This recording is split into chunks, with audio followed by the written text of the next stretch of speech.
the planning board meeting of July 24th, 2018. And if you could please stand for the Pledge of Allegiance. I pledge allegiance to the flag of the United States of America and to the republic for which it stands, one nation, under God, indivisible, with liberty and justice for all. Thank you. The first item we have on the agenda tonight is an approval not required plan for Sean M. Dion of 19 Purchase Street, which is Assessors Map 52, Lot 2-7. And it's here for discussion and possible vote tonight, or we just, it is an A&R plan, approval not required. Mr. Chairman, we received this plan at our last meeting, and this evening, if the board is so inclined, you will discuss and vote to approve. You can see on the plan that the purpose of the plan is to remove parcel A from lot 2-47 on Assessor's Map 52 and combine it with lot 2-37 of Assessor's Map 52. Parcel A is not a separate lot.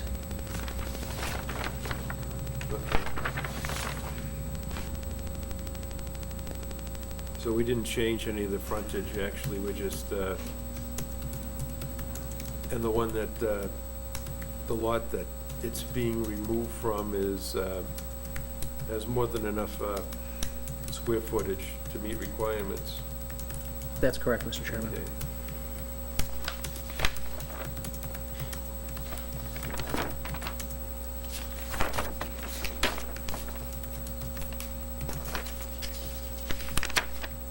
Anyone have any questions?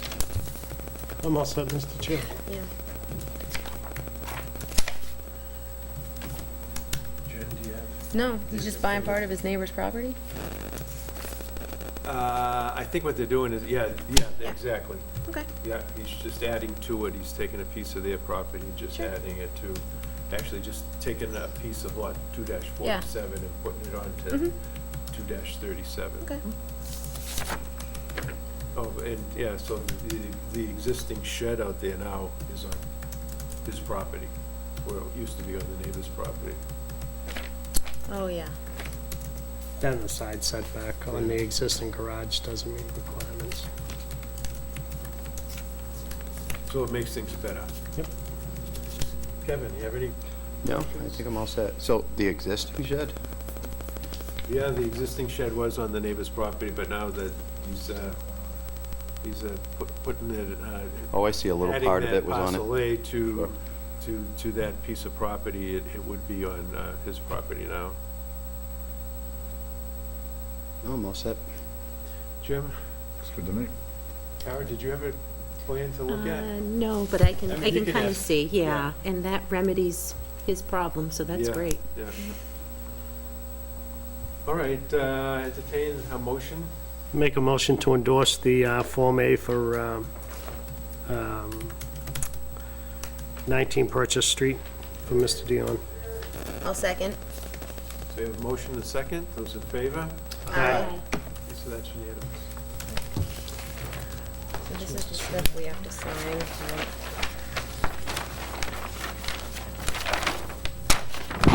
Do we have copies to sign? We do, yes. The paper copy's in front of you, and the Mylar, Mr. Chair, is over here. Want to sign them after the meeting? Yeah, we can I'd be do fine that with that if you after the guys, meeting. okay, perfect. I'll collect these now. Okay.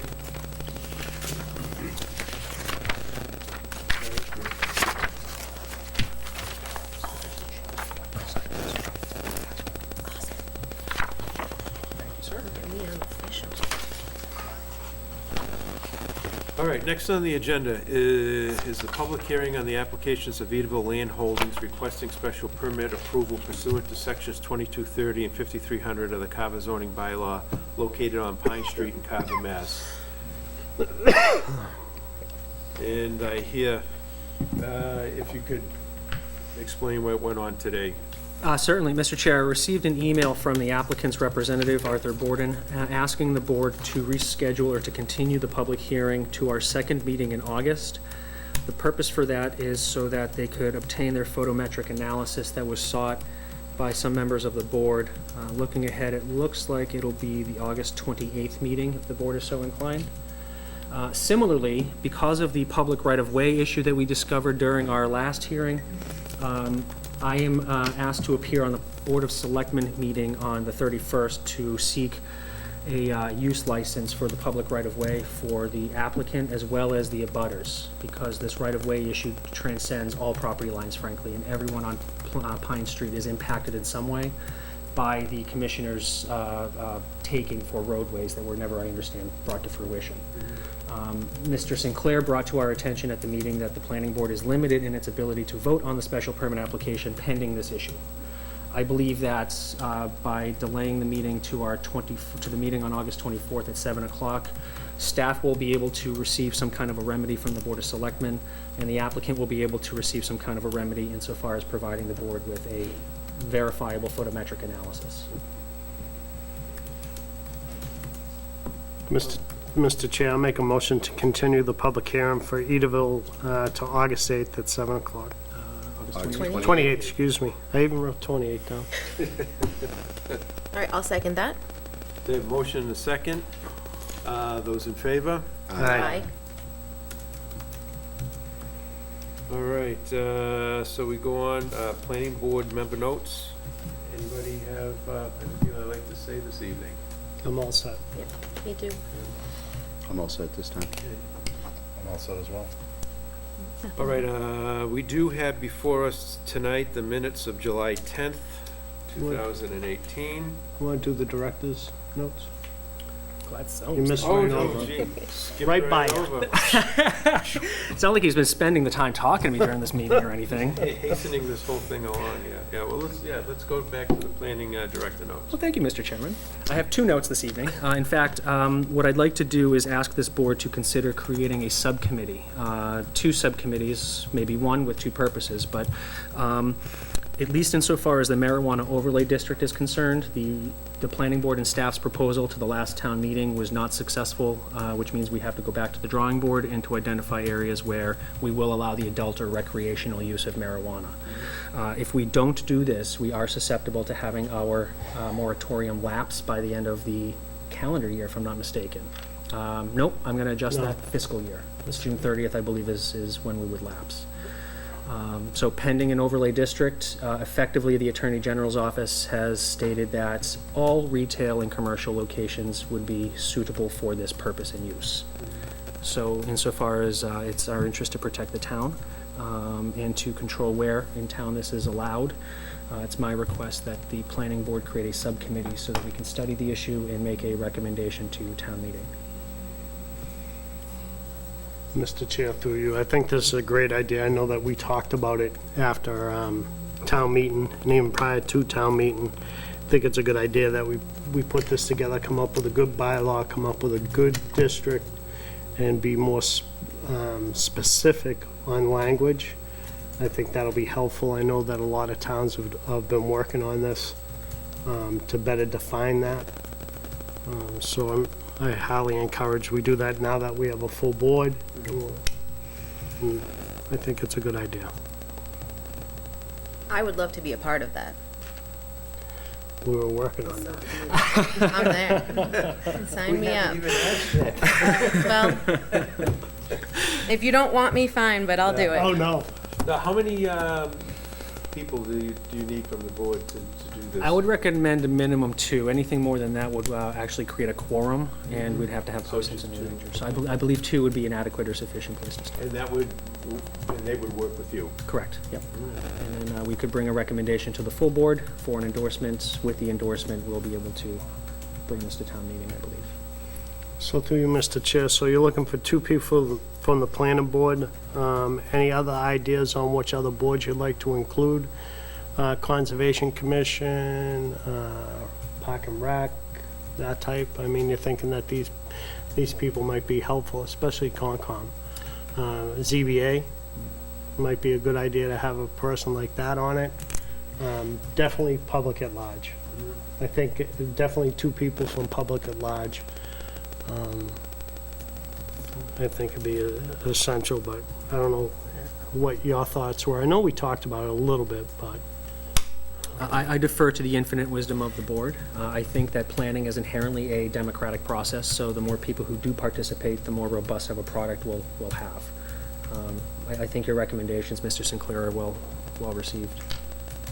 So at this time, would somebody need to be nominated through the board, or would they be willing to volunteer?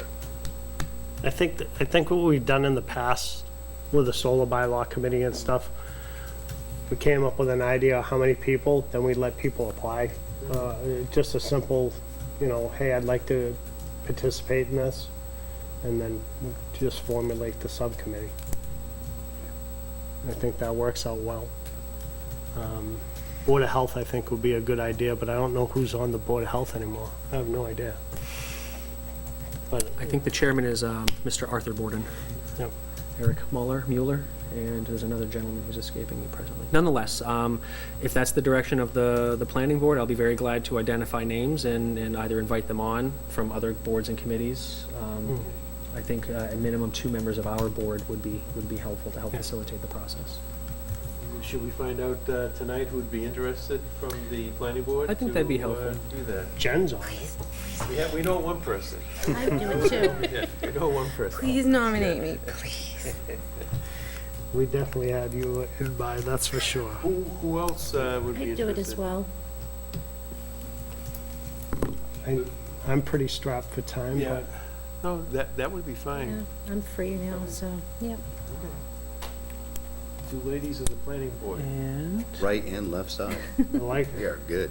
I would make a motion to appoint Kara Dayhill and Ms. Jen Bogart as our representatives for the planning board to sit on the marijuana overlay committee, subcommittee. That is a motion. A Do they motion. each need one? perhaps it would be best if we took one vote each. I'll nominate Jen if you want to nominate Kara, or vice versa, however. So be it. So moved. I will nominate Jen Bogarts. I'll nominate Kara Dayhill. So do we vote on each one separately or just together? Sure. Separately. I guess, okay, so we'll start with Jen first.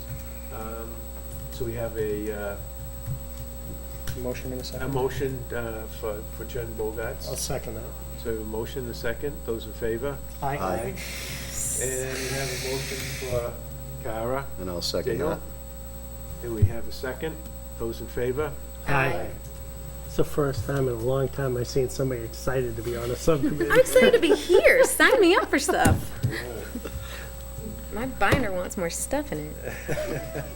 Well, I look forward to working with you. I'll Thank reach you out as both. soon as tomorrow so that we can start that process and start to invite other members on to help us with Awesome, this. thank you. Mr. Chairman, the other committee that I would hope that the planning board would consider creating is to revisit the solar bylaw. And the reason for that is because the state has created a new incentive program called SMART, minus the A. And the purpose for that is ultimately to create solar opportunities on resource areas, conservation areas, as well as bogs. There are some height requirements for these types of systems. For a fixed track, I understand it's a minimum of 10 feet.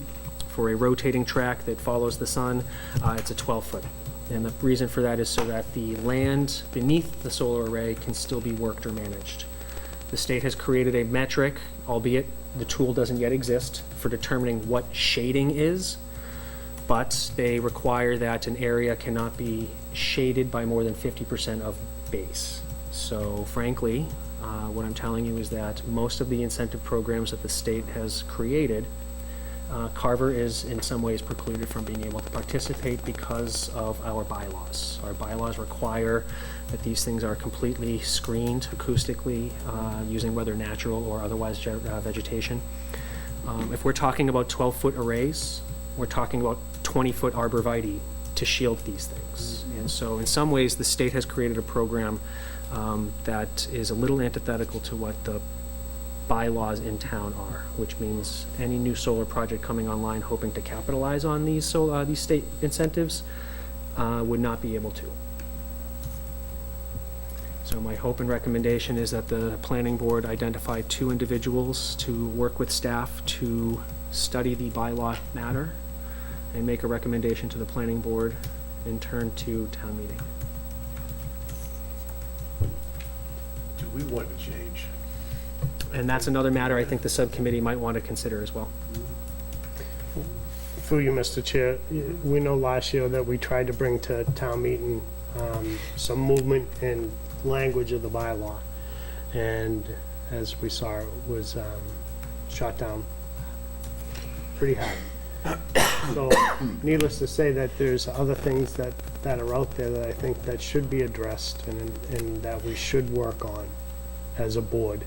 Whether or not we bring it to town meeting or not is a different story, but we saw the first time when myself and Jim was involved with the subcommittee, when we came up with the solar bylaw, it was a long, hard process. I'm expecting it to be the same if we're going to change any bit of it. But Stephen's right, there are issues that have come up with solar and that are going to be more impact to our community, especially to the bog owners. That needs to be addressed.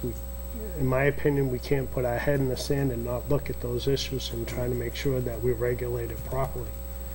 That fits with our unique community. It's my 2 cents. But this is not only going to affect the bog owners, but it's also going to affect any neighbors around the bog owners. Yeah. And I think it's important that we found out, we found in past planning board meetings and past hearings for people coming in to do solar, that things were not the way that we expected when we first came up with the bylaw. Most in particular was the space that people had 2 parcels of property, and they still required that 200 feet in between each other, even though they were 2 pieces of property. We didn't present that very well at town meeting. No. Plus, we didn't present that very well at our public hearings. And to just rush something is not appropriate for the community. I think that we have time to work on it. I think we need to work on it, and that's my 2 cents worth. When do these new benefits or whatever come into effect from the state? This, Mr. Hoffman, I have to look into when they effectively become incentivized, but I understand the state's working on these matters now, and right now they're just trying to come up with that tool to determine what 50% of base shading would be. And once that's in play, and frankly, there's a number of entities that are proposing to the state how they can achieve that. Once they get that in place, it's my sense that they're prepared to start licensing. And they have a goal of creating 60, I believe it's 60 megawatts of new solar power in the state by 2030, if I'm not mistaken. So fairly soon. So through you, Mr. Chairman, I agree with Will. This is something we definitely have to look at. It is a hot topic in this town, and especially if this incentive's gonna come through fairly soon, we definitely should be on top of it. I agree. It'll be interesting. But we should, I mean, it's, as proven at the town meeting, everyone's still very interested in this subject. It hasn't just gone away, so. It's still a sensitive issue. All right, so, and we're gonna pick, like we did for the previous subcommittee, That's my hope. and you'll go out and you'll have to advertise this to, so we have people from the public as well as other committees in town. Mr. Chairman, lessons learned from last time, I would like to facilitate a more robust and active participation so that if it were to come that the recommendation is to make some amendments or changes, we have some ambassadors Yep. beyond our planning board. Sounds good. So the question will be, who has time? Me and Jim served on it last time. You want to do it again, Jim? Well, technically, I wasn't on it last time, so. That's true. You had great impact, though. In the neighborhood, which was good.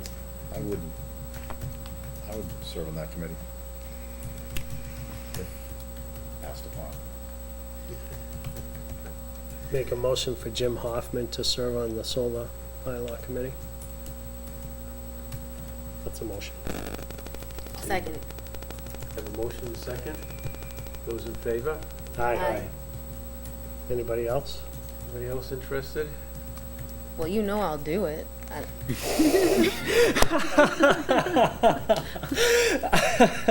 wasn't gonna do that. What? I'll try my best, yeah. You'll do your best, I know you will. I'll make a motion for Jen Bogart to serve on the solar bylaw committee.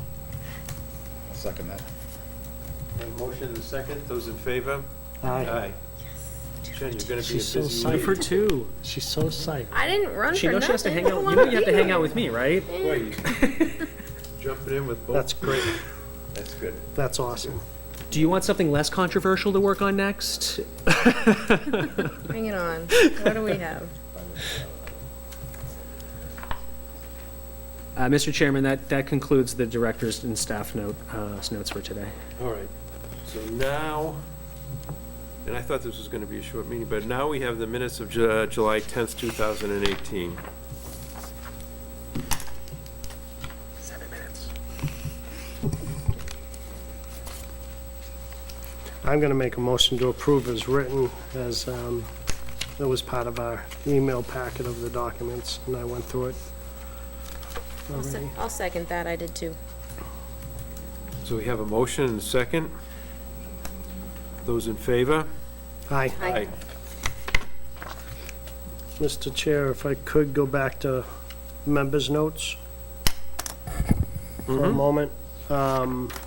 This board had approved the sign for the medical, professional building up on the corner Route 58 and Lillian Way.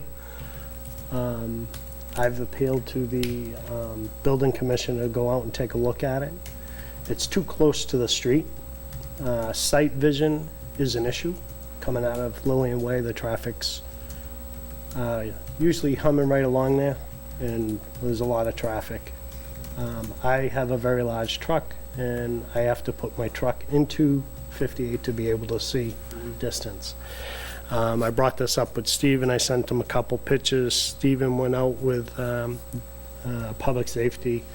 I know that they're working on it. The building commissioner contacted me today. I just want the board to be aware, and also my neighbors up there aware that we're looking at that. From my understanding, well, I took a tape measure to it last night, and it was 7 feet from the road. This board has traditionally done 10 feet from the roadway anyways. So it's just a couple things I want to make the board aware of, that, in my opinion, there's a safety issue up there, and I know that the enforcement officer is looking at it. I wasn't part of the hearing because I'm a direct abutter. So just to make you guys aware of what's going on. I know Steven's working on it with everybody, so. Mr. Chair, I can add to that. I spoke to the applicant today, and he, for the most part, acknowledged that when he staked out the area, there was no discussion on the sign having an overhang from where he had staked out the outermost perimeter of the sign. Jesse Boyle from the fire department and I went down there, I think it was May 29th, and again last Thursday. It was represented that this sign application was to replace a pre-existing sign. The footers are there are electrical wires there from the previous sign.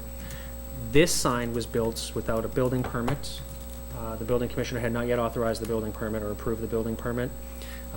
By virtue of him also being the sign enforcement officer, Bob Francis is looking at this and working with the developer or the applicant to have it changed. My hope is that we can have this resolved by the end of this week, but the applicant acknowledged that he must move the sign, that it is not conducive to public safety as you're leaving Lillian and onto 58. I visited the site, as I mentioned last week. I can corroborate everything that Mr. Sinclair said. It's not what was represented to us. And moving forward, the planning department will be requiring plot plan reviews for sign applications. Presently, it wasn't required. We will, though, be requiring some kind of a formal representation of the sign locations moving forward. I think this should correct the problem. And I think that's a great point. I did talk with the building commissioner today on that, and he said that we should have something in our rules and regs or a part of that to better define that, so he can put his teeth into it. I will go on record in saying that the neighbors that live next to us on Lillian Way that have taken over that building have done a fantastic job with the site and the building, and they are a very good neighbor to the community. This is just a safety issue that I'm concerned with. So, Thank you. thanks, Steve. Okay, our next meeting date. Thank you for bringing it to our attention. Mr. Chair, looks like our next meeting is going to be, if it pleases the board, August 14th. Make a motion to set our next meeting for August 14th at 7 o'clock. Second that. We have motion and second. Those in favor? Aye. Aye. I'll entertain a motion for adjournment. Motion to adjourn. Second. We have motion and second. Those in favor? Aye. And good night, everyone.